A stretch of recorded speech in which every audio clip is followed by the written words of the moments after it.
And this is the fourth of 9 videos I'm doing about promoting the weekend workshop I'm doing on the 7th and 8th of October 2023 in South London. There's going to be a maximum of 60 people there. It's already approximately half sold out, comfortably half sold out. There's still plenty of places. Now at 4 p.m.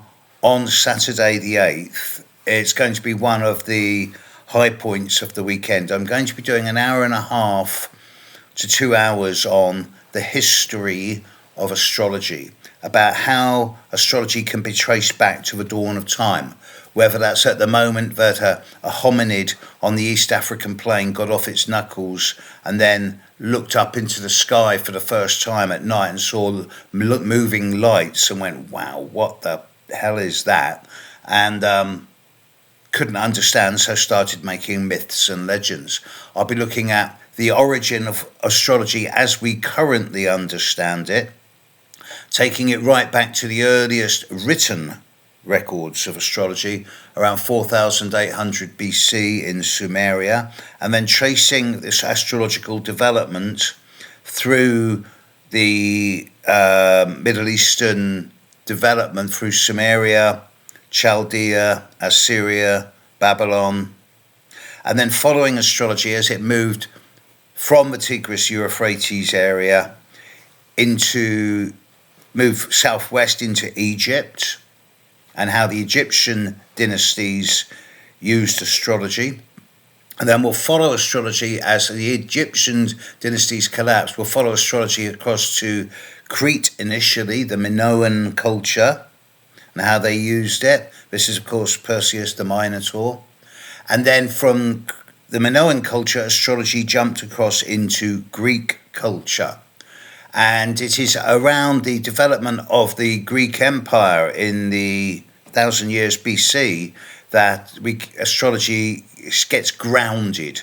It's in the days of Pliny, Plato, Hesiod, Ptolemy, and these are the people who formed the basics of Western astrology as we know it in terms of the archetypes. And it is from the Greek understanding of astrology that we get much of the contemporary mythology of modern astrology. As the Greek Empire collapsed, so astrology jumped the water and moved into Italy, where it became part of the Roman culture. And the Romans adapted many of the Greek myths and just changed the names. For example, from Zeus into Jupiter, or from Hades into Pluto, or Poseidon into Neptune. But it is also around this time that with the Greeks started denoting signs of the zodiac, areas of the sky that certain planets were worked out to be strong in. And they also worked a lot with aspects. This was continued by early Roman astrologers, and it is in mid-Rome, around the time of the 0 BC AD, that we start seeing the development of the houses in astrology. This is with the birth of the ascendant. This is where the ascendant and the midheaven comes from. And it originally comes from the street sellers of astrology, cross my palm with silver and I'll tell you your fortune. And that was the birth of horary astrology. So I'll be looking particularly at that. The astrology in Rome and the Roman Empire continued through to the end of the Roman Empire. But then as it faded, as the Roman Empire collapsed, astrology jumped back across the water to the north coast of Africa, starting with Egypt and then spreading along through Libya, Tunisia, Algeria and Morocco.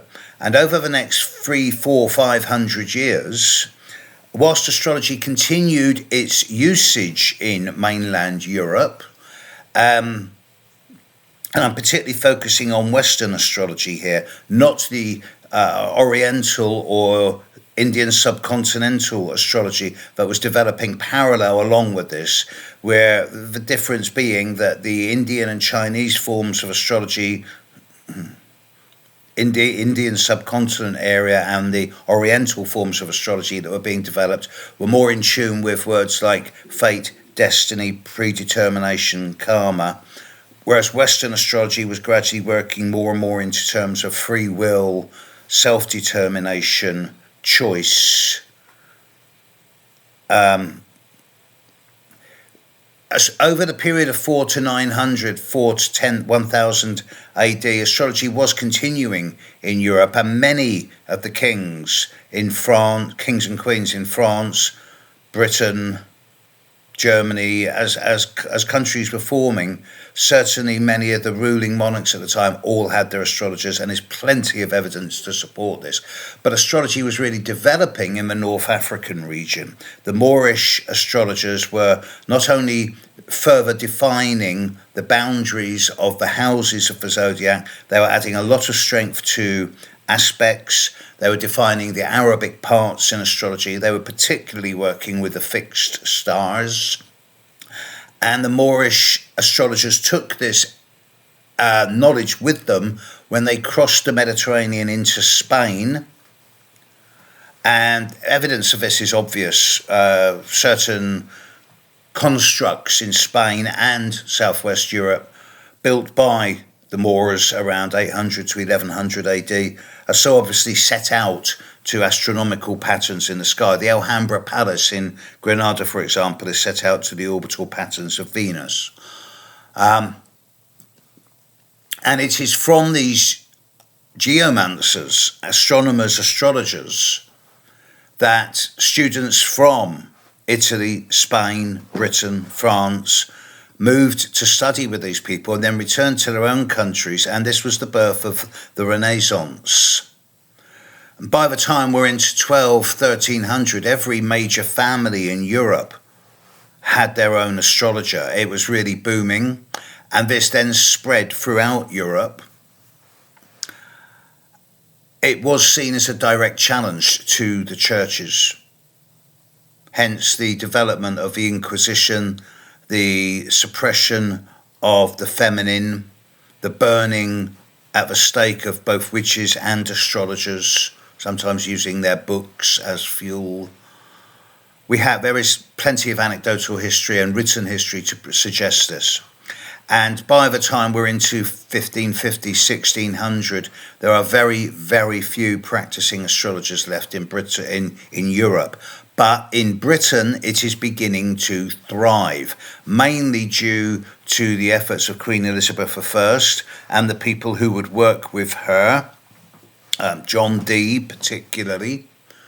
And then as Elizabeth died, before Elizabeth, there was Henry, and Henry VIII wasn't that much into astrology, but he certainly encouraged astrologers to thrive and prosper, I suspect because he knew it would upset the Pope. Astrology thrived in Britain over the early 1600s. Indeed, in the Civil War, astrologers would ride up and down the ranks of the troops, shouting out predictions, because it would cheer the troops up. Obviously, one side was wrong, one side was right, depending which battle you're looking at. But then, around the late 1600s, early 1700s, astrology went into a massive decline with the advent of the first signs of emerging technology, the printing press, because you started getting newspapers and periodicals and magazines, and then you started getting intellectuals writing in them, people like Daniel Defoe and Jonathan Swift, who said, well, of course, anyone who believes in astrology must be stupid.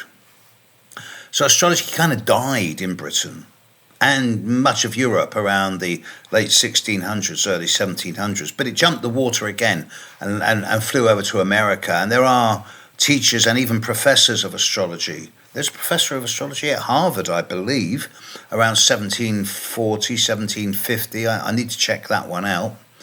But it was thriving, and many of the early American presidents were astrologers and knew their astrology very well, which is why astrology and astronomy was instrumental in the planning of certain urban towns and cities in America. Washington, D.C. is set out to the constellation of Virgo, or as it was at that time.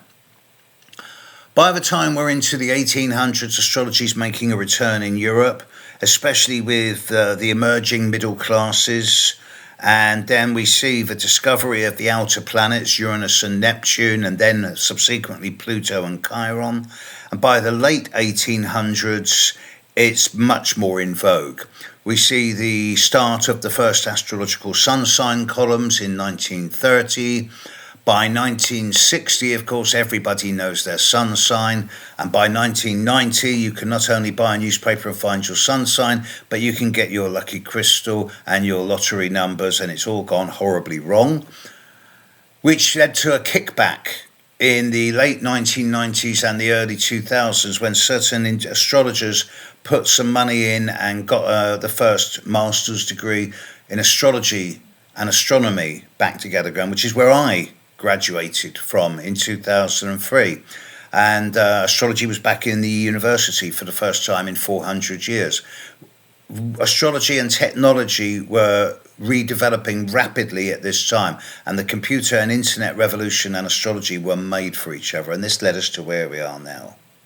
This is a long subject, and I'm going to be giving so many details on this one. It's a fascinating lecture. If you can make it, you'd be most welcome. There's still places left. This one will take place at the end of the day on Saturday, the 7th of October.